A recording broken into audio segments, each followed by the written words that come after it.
नमो नमः। प्रवाचिका अहंदया जोशी अत्र समेषां स्वागतम्। एषा कथा श्रीमान योगी पुस्तकात् उद्धृता अस्ति।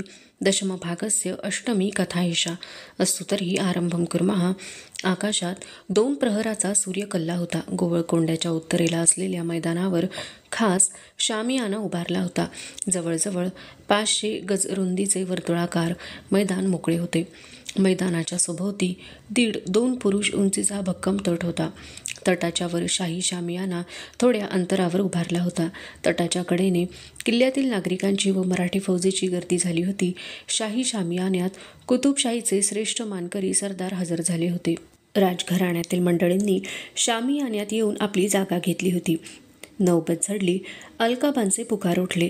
सारे उठून उभे राहिले. शामियान्यात कुतुबशाह राजांच्यासह आले. मुजऱ्यांचा स्वीकार करून दोघे उच्चासनांवर बसले. राजांच्या मागे हंबीरराव, येसाजी, मानाजी, रघुनाथपंत, प्रल्हादपंत, आनंदराव, धनाजी ही मंडळी उभी होती. कुतुबशहांचे शेजारी मादण्णा, आक्काण्णा आणि कुतुबशाहीचे सेनापती मुहम्मद अमीन हे उभे होते. राजांनी कुतुबशहांना परवानगी विचारली. कुतुबशहांनी मान्यतेची मान झुकवली. राजांनी हंबीररावांना खेळ सुरू करण्याची आज्ञा केली. शिंग फुंकले गेले. राजांचे लक्ष आता मैदानावर खेळले होते. मैदानात 15-20 मावळ्यांनी प्रवेश केला. प्रत्येकाच्या हातात ढाल तलवार होती. डोक्याला मराठमोळी तांबड्या पगड्या, अंगात आखूड अंगरखे, चोळणे आणि पायात मराठशाही पायताणे घातलेले ते मावळे रिंगणात आले. त्यांनी मुजरा केला. रणहलगीच्या नादावर तलवारीचे हात सुरू झाले. तलवारीचे खेळ झाल्यावर मैदानात पटाईत उतरले. पातशहा कौतुकाने पटाईतांचे खेळ पाहत होते. पटाईत मागे सरले आणि एक पटाईत मैदानात आला. पटाईत वेगाने हात चालवित होता. अनेक मोहरे घेऊन त्याने खेळ दाखविला. पट्ट्याने लिंबू उडवून दाखविले आणि त्याने वेगाने पट्टा फिरवायला सुरुवात केली. हंबीररावांनी राजांच्या समोर लिंबू धरले. राजांनी 2 लिंबे तानाशहांच्या हाती दिली. तानाशहा उठून उभे राहिले आणि ती लिंबे पाठोपाठ पट्ट्यावर फेकली. दोन्ही लिंबे छेदली जाऊन आकाशात उडाली. चौफेर एकच जल्लोष उठला. नंतर दांडपट्टा, विटा, मग तिरंदाजांनी आपली कमाल दाखवली. घोडेस्वारांनी मैदानात प्रवेश केला. टापांच्या आवाजांनी मैदान भरून गेले. भरधाव वेगाने घोडी रिंगणात पळत होती. भालाईत स्वार मैदानात उतरले. भरधाव वेगाने घोडदौड करीत येऊन जमिनीवरचे लिंबू त्यांनी टिपले. राजांनी फेकलेले लिंबू जमिनीवर उतरताच भाल्याच्या टोकावर टिपले गेले. मैदानाच्या उत्तरेला तटावर बसलेल्या माणसातून एक मोकळी वाट सोडली होती. हंबीररावांनी तिकडे बोट करताच राजांची व तानाशहांची नजर त्या दिशेला वळली. एक स्वार चौखूर उधळत येताना नजरेत आला. स्वार दौडत मैदानाच्या दिशेने येत होता. स्वार मैदानात उडी घेणार असे वाटत होते. साऱ्यांचे श्वास रोखले गेले आणि मैदानाच्या कडेवर आलेला घोडा एकदम आवरला गेला. घोडा थांबला तेव्हा त्याचे पुढचे पाय मैदानाच्या तटावर थांबले होते. तानाशहांची निराशा झाली. त्यांनी विचारले, राजे, घोडा शेवटी थांबलाच. तेही एक कसब आहे. हव्या त्या क्षणी हव्या त्याच ठिकाणी जनावर थांबवणं हेही स्वाराचं मोठं कसब असतं. तो स्वार परत फिरला होता. राजांनी तानाशहांचे लक्ष वेधले. तानाशहा पाहू लागले. तो स्वार परत दौडत येत होता. परत तेच पाहावे लागणार याचा तानाशहांना कंटाळा आला होता. स्वार दौडत आला आणि मैदानाच्या तटावरून त्याने सरळ झेप घेतली. साऱ्यांचे श्वास अवरोधले गेले. तोवर घोडे अलगद मैदानात उतरले होते. पातशहांचे अस्तित्व विसरून, शाही रिवाज विसरून शामियान्यात प्रशंसा ऐकू आली. मैदानात जल्लोष उडाला. मर्दानी खेळ संपले होते. त्यात भाग घेणारे वीर आपापल्या पथकानिशी मुजऱ्याला मैदानात परत आले. तानाशहा समोरे आलेल्या पथकांना मोहरांच्या थैल्या फेकीत होते. वीरांचा सन्मान करीत असता तानाशहांनी राजांना विचारले, महाराज, आम्ही हे खेळ पाहिले. आम्हाला आवडले. आपल्या खुशीत भर पडावी म्हणूनच हे खेळ आम्ही योजले. पण पातशहांची पूर्ण तशफ्फी झालेली दिसत नाही. राजांनी तानाशहांचे मन बरोबर ओळखले होते. या मर्दानी खेळात खरोखरच त्यांना फारसे स्वारस्य वाटले नव्हते. तानाशहा म्हणाले, आम्ही आपल्या फौजेचे, पायदळाचे, घोडदळाचे खेळ पाहिले, पण आपले हत्ती कुठं मैदानात उतरले नाहीत. आम्ही फारसे हत्ती बाळगीत नाही. तानाशहा अभिमानाने म्हणाले, आमच्या पिलखान्यात 1000 हत्ती आहेत. हत्ती जोवर रणांगणात उतरले नाहीत तोवर हे मर्दानी खेळ ठीक आहेत, पण रणांगणात हत्तींशी सामोरं जाण्याचा प्रसंग आला तर आपल्या फौजेची काय दुर्दशा होईल. राजांच्या चेहऱ्यावर मंद स्मित विलसले. तो शक आमच्या मनात कदापिही येत नाही. माझा प्रत्येक माणूस हत्तीच्या तोलामोलाचा आहे. सुभानअल्लाह, राजा साहब, हम आपकी दाद देते हैं. बादशाह खुश होऊन म्हणाले. लेकिन हा शायरीचा अंदाज झाला. आम्ही शायरीची भाषा बोललो नाही. आम्ही वस्तुस्थिती सांगितली. काय सांगता? आपला माणूस हत्तीशी लढेल? आश्चर्याने तानाशहांनी विचारले. अलबत. ऐसा बहादूर कौन है? राजांनी मागे नजर टाकली. राजांच्या मागचे 9 जण मुजरा करून उभे राहिले. तानाशहांची नजर त्यांच्यावर खेळली. त्यांनी विचारले, आमचा हत्ती सोडला तर यातला कोणी पुढं जाईल? हो, आम्हाला पाहायचं आहे. राजे अस्वस्थ झाले. ते कष्टाने म्हणाले, आपली मनशा पुरवण्यात आम्हाला आनंद आहे. कुतुबशहांनी आज्ञा केली. साऱ्या मैदानात कुजबूज वाढली. काहीतरी नवीन घडणार याची सर्वांना जाणीव झाली. तानाशहा राजांना म्हणाले, आपला वीर कोणता? मागे न पाहता राजांनी उत्तर दिले, सारेच वीर आहेत. आपण निवड करावी. तानाशहांची नजर राजांच्या मागे उभ्या असलेल्या 9 जणांवर खेळली. त्यात हंबीरराव मोहिते, मानाजी मोरे, येसाजी कंक, धनाजी जाधव, बाबाजी ढमढेरे, अनाजी मलकरे, सूर्याजी मालुसरे, सोमाजी नाईक ही मंडळी दिसत होती. तानाशहांची नजर येसाजीवर स्थिरावली. किंचित बुटकी ठेवण आणि सडसडीत अंगयष्टी पाहून तानाशहांनी येसाजीची निवड केली व विचारले, क्या तुम हाती से लोहा लोगे? त्यात अवघड काय? येसाजी बोलून गेला. साखळदंडांचा आवाज येताच साऱ्यांची भयभीत नजर मैदानाकडे वळली. तटात असलेला दरवाजा उघडला गेला. जीवाचा थरकाप उडवणारा आवाज करीत हत्तीने मैदानात प्रवेश केला. तटाच्या कडेला दाटीवाटीने बसलेले लोक सुरक्षित जागा आहे हे माहीत असूनही नकळत मागे सरले. हत्तीच्या गंडस्थळावरून मदाच्या धारा वाहत होत्या. मस्तकी शेंदूर थापल्यामुळे त्याचे रूप जास्तच भयावह वाटत होते. उंचापुरा धिप्पाड तपकिरी रंगाचा बेभान हत्ती आपली नजर फिरवीत, कान फडकावीत रिंगणातून फिरत होता. प्रत्येक पावलाबरोबर पायांना अडकवलेल्या साखळदंडांचा आवाज येत होता. साखळदंडांची दिक्कत त्याच्या चालण्यात वाटत नव्हती. साखळदंड फरफटत तो बेगुमानपणे मैदानात फिरत होता. या हत्तीशी तुमचा माणूस झुंजेल? तानाशहांनी विचारले. तुमच्या हत्तीपेक्षा हा वरचढ असल्याचं आपल्याला आढळेल. राजे उभे राहिले. येसाजी नजीक आला. त्याने राजांचे पाय शिवले. येसाजींच्या पाठीवर हात ठेवीत राजे कुजबुजले. जपून. येसाजीने पातशहांना मुजरा केला. राजे परत आसनावर बसले. येसाजीने मैदानावर नजर टाकली. हत्ती मैदानाच्या दुसऱ्या टोकाला गेला होता. येसाजी ओरडला, जय भवानी, आणि त्याने तलवार हातात धरून मैदानात उडी घेतली. साऱ्या मैदानावर एक विचित्र शांतता पसरली. मैदानात काहीतरी उतरल्याचे पाठमोऱ्या हत्तीच्या तीक्ष्ण कानांना जाणवले. संतप्त होऊन तो माघारी वळला. त्याची नजर मैदानावरून फिरत होती. उभ्या जागी तो डुलत होता. सोंड हेलकावे घेत होती. हत्तीची नजर येसाजीवर खेळली. येसाजीला पाहताच सोंड आवळून घेऊन त्याने मस्तक खाली केले. पांढऱ्या शुभ्र लांबलचक दातात आवळून घेतलेल्या सोंडेनीशी हत्तीने चाल केली. हत्तीच्या चित्काराने सारे मैदान थरारले. पावलांचा सपसप आवाज करीत हत्ती धावून येत होता. क्षणाक्षणाला दोघातले अंतर कमी होत होते. अंगावर धावून येणारे धूळ येसाजी हाती तलवार घेऊन निश्चल नजरेने पाहत होता. हत्ती अधिक नजीक आलेला पाहताच राजांनी नजर खाली वळवली. एकच कल्लोळ मैदानावर माजला. राजांनी भीतीयुक्त नजर वर केली. येसाजीने हत्तीला बगल दिली होती. पुढे गेलेला हत्ती आपली चाल चुकली हे ध्यानी येऊन अधिक संतप्त होऊन माघारी वळला. राजांना ते दृश्य पाहणे असह्य होत होते. त्यांच्या साऱ्या अंगाला कंप सुटला होता. तानाशहा विस्फारलेल्या नेत्रांनी ती झुंज पाहत होता. हत्तीने परत चाल करताच येसाजी एक एक पाऊल मागे हटू लागला. हत्ती जवळ येताच त्याने परत बगल दिली. आल्या वेगाने हत्ती पुढे सरकला. सारे लोक हर्षाने ओरडले. हत्तीचा संताप वाढत होता. त्याचे ओरडणे अधिक तीव्र बनत होते. वाढत्या संतापाबरोबर त्याचा तोलही जात होता.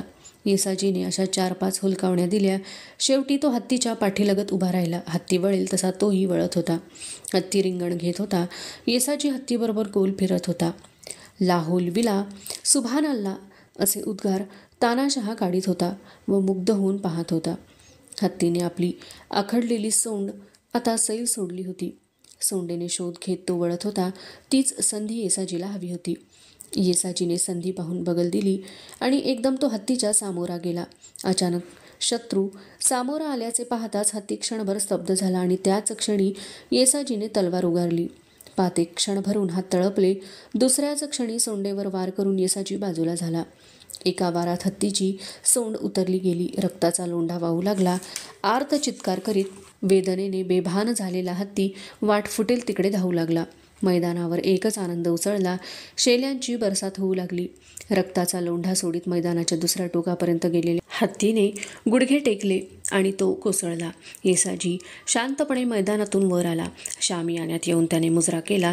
घामाने डवरलेल्या राजांनी येसाजीला मिठी मारली. आपल्या हातातील रत्नखचित सलकडी येसाजीच्या हाती घातली. काही न बोलता राजे परत बसले. तानाशहांनी येसाजीवर देणग्यांची खैरात केली. येसाजी कुतुबशाहीच्या दरबारी राहील तर 5,000ची मनसब द्यायला कुतुबशहा तयार झाले.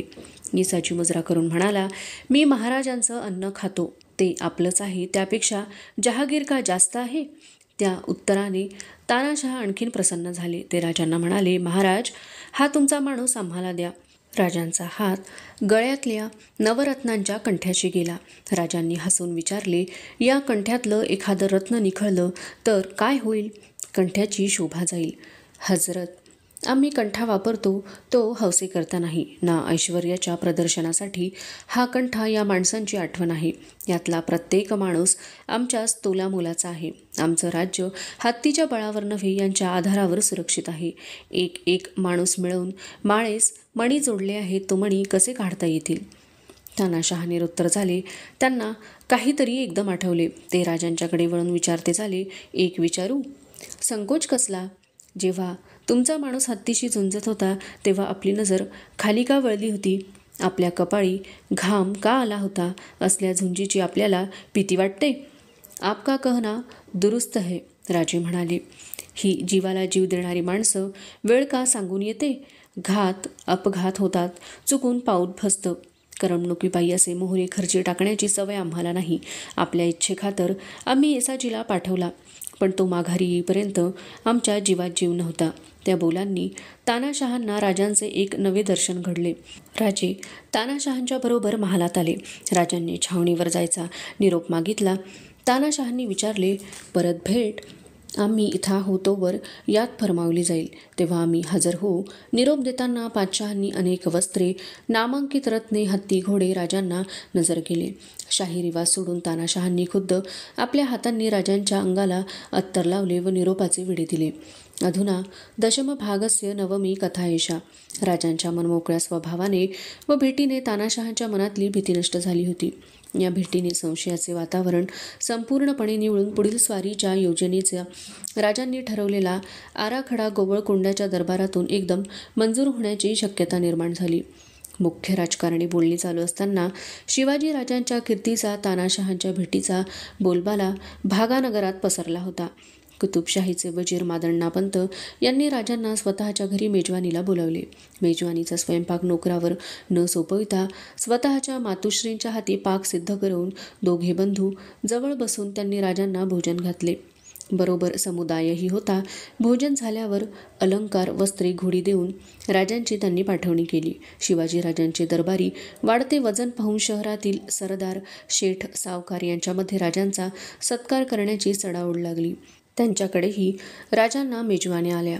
राजांच्या ह्या मनमोकळेपणामुळे सारे भागानगर राजांच्याकडे आकृष्ट झाले. पातशहा तर राजांच्या मोकळ्या प्रामाणिकपणावर इतका खुश झाला की त्याने राजे मागतील ते देऊन त्यांना संतुष्ट ठेवण्याची मादण्णापंतास आज्ञा केली.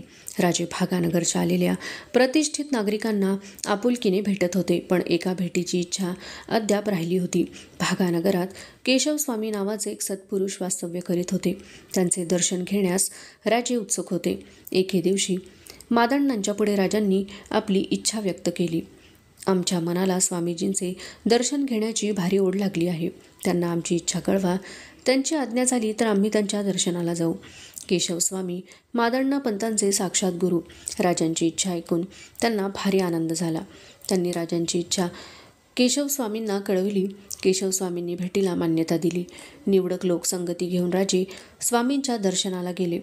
गावाबाहेर मुसा नदीच्या काठी स्वामीजींचा आश्रम होता. आश्रमाचे वातावरण मोठे प्रसन्न करणारे होते. नाना जातींच्या वृक्षांनी आश्रमाचे आवार सुशोभित झाले होते. त्यांच्या सावलीतून आश्रमवासियांच्या पर्णकुट्या उभारल्या होत्या.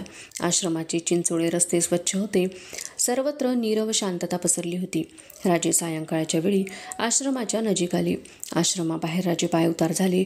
राजांच्या संगती मादण्णा, आक्कण्णा, हंबीरराव, येसाजी, प्रल्हाद निराजी, रघुनाथपंत, बाळाजी ही मंडळी होती.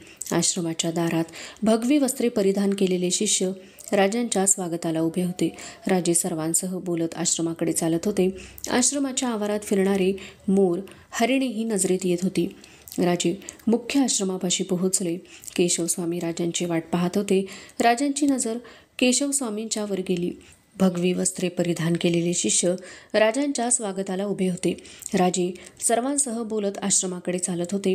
आश्रमाच्या आवारात फिरणारे मोर, हरिणे ही नजरेत येत होती. राजे मुख्य आश्रमापाशी पोहोचले. केशवस्वामी राजांची वाट पाहत होते.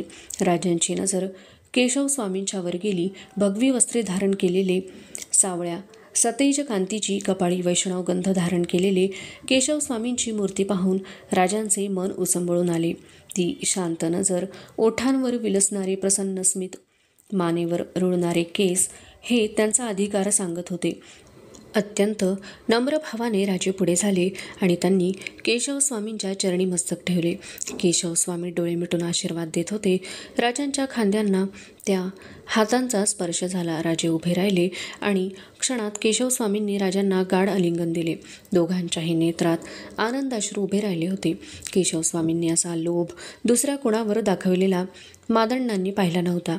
न राहून मादण्णा म्हणाले, महाराज, आपण भाग्यवंत आहात. स्वामींनी असा लोभ कुणावर दाखवल्याचं आम्ही पाहिलं नाही. ते भाग्य आपल्याला लाभलं. राजांना बळीच आपल्याजवळ बसवीत केशवस्वामी म्हणाले, मादण्णा, आम्ही ही भेट ईश्वर कृपा मानतो. राजांचा जन्म जबरदस्त पूर्वपुण्याईवरून लाभतो.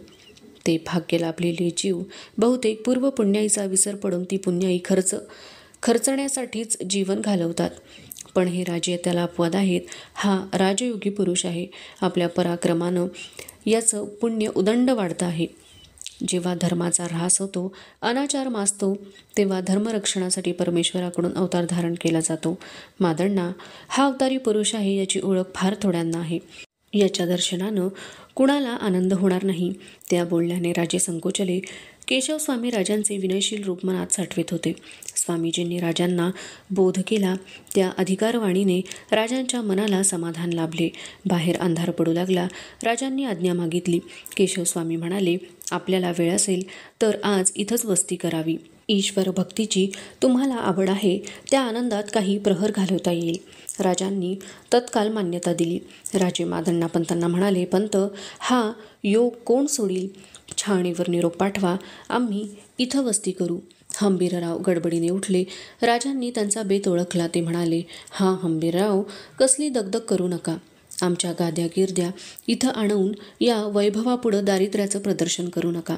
संतांचा सहवास, निर्मळ भूमीची शय्या आम्हाला राजवैभवापेक्षा प्रिय आहे.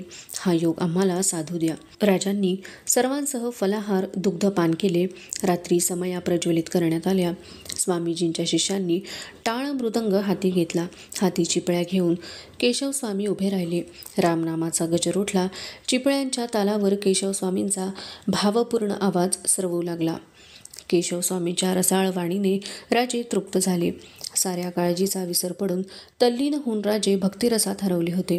केशवस्वामींचीही तीच अवस्था झाली होती. प्रेमभराने ते कीर्तन करीत होते. प्रहर उलटत होते आणि केशवस्वामी गात होते. पहाटेच्या सुमारास कीर्तन संपले, पण कीर्तनाचा रंग राजांच्या मनातून उतरला नाही.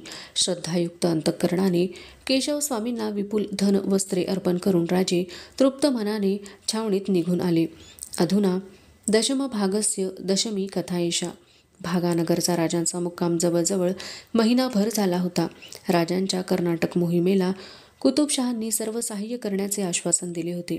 जिंजीपर्यंतचा सर्व मुलूक जिंकण्याच्या कामात कुतुबशहांनी स्वतःचे सैन्य व मुख्यतः परदेशी गोलंदाजांच्या अंमलाखालील त्यांचा तोफखाना दारुगोळ्यासह राजांच्या बरोबर द्यावा व स्वारीचा खर्च म्हणून रोजी 3000 होऊन पुरवावे असा उभयतात तह झाला होता. तानाशहा स्वभावाने सुखलोलूप होता. तो रसिक पातशहा गाणे बजावणे, नाचरंग आणि इतर चैनी यात मग्न होता. त्याला लढाई मोहिमा यांची दगदग सोसवणार नव्हती. आदिलशाहीशी दंडेली नेहमी कुतुबशाहीला सहन करावी लागे याची स्पष्ट कल्पना कुतुबशहांना आली होती. शिवाजीसारखा पराक्रमी राजाच कुतुबशाहीला वाचवण्यास समर्थ होता हे पातशहाने जाणले होते. त्यामुळे दक्षिणेकडील 3 पातशाहींची एकजूट मोगलांविरुद्ध करण्याचे राजांचे धोरण कुतुबशहाने मान्य केले.